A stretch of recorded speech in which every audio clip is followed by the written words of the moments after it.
The reason we moved away from Drake was that we felt that we wrapped that story up on Uncharted 4. And that's really the motivation to find a new cast of characters that could actually carry on the Uncharted legacy. Uncharted is more than just Nathan Drake, and I think maybe makes people think a little differently about the Uncharted series as far as what they think of when they think of Uncharted.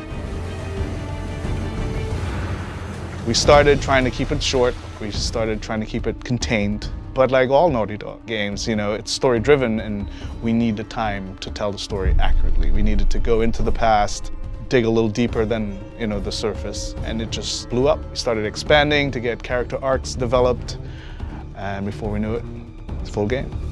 We're treating it as seriously as an Uncharted game.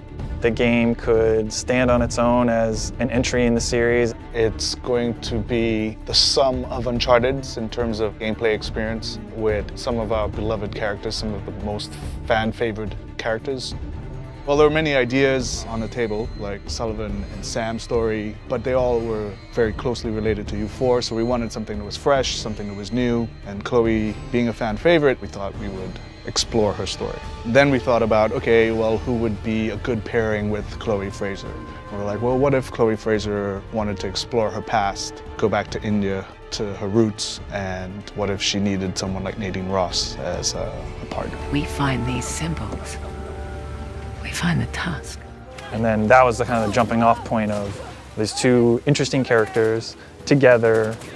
We can put them wherever we want. We know that there's going to be fun stuff happening, and Chloe is more improvisational.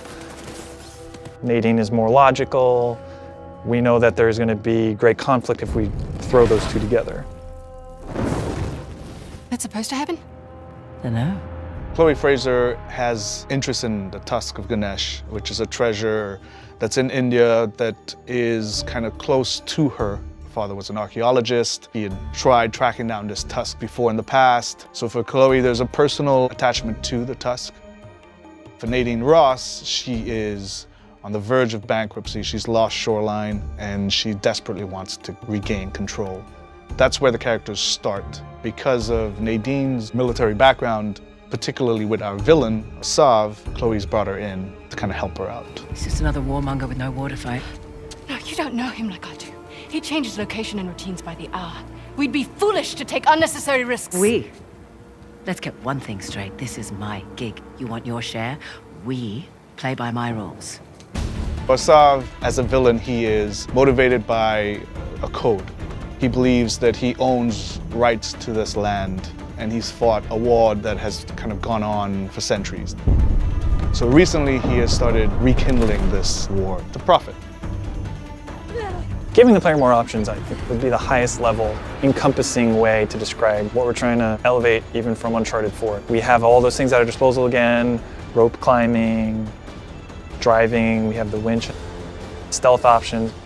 We have lockpicking now, so we have crates of things that you can find certain weapons or treasures in. We just present you with a lot of stuff that the player can then decide what to do, and then of course having an allied character with you during all of those things and making sure that they can react and be as lifelike as possible as a human would. We're taking advantage of the buddy system by integrating more of the narrative. For example, if our characters in the story aren't communicating well, or they're upset, or they're aggravated, it will reflect in the gameplay. So if I've just come out of a heated argument with Nadine Ross, in the gameplay you will feel that tension, you will feel that aggravation.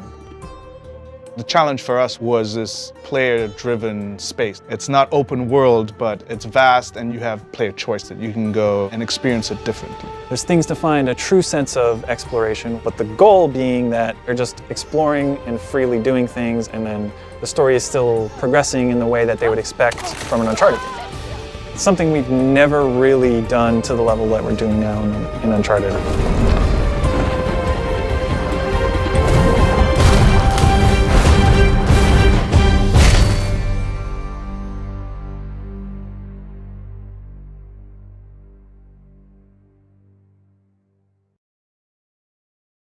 PlayStation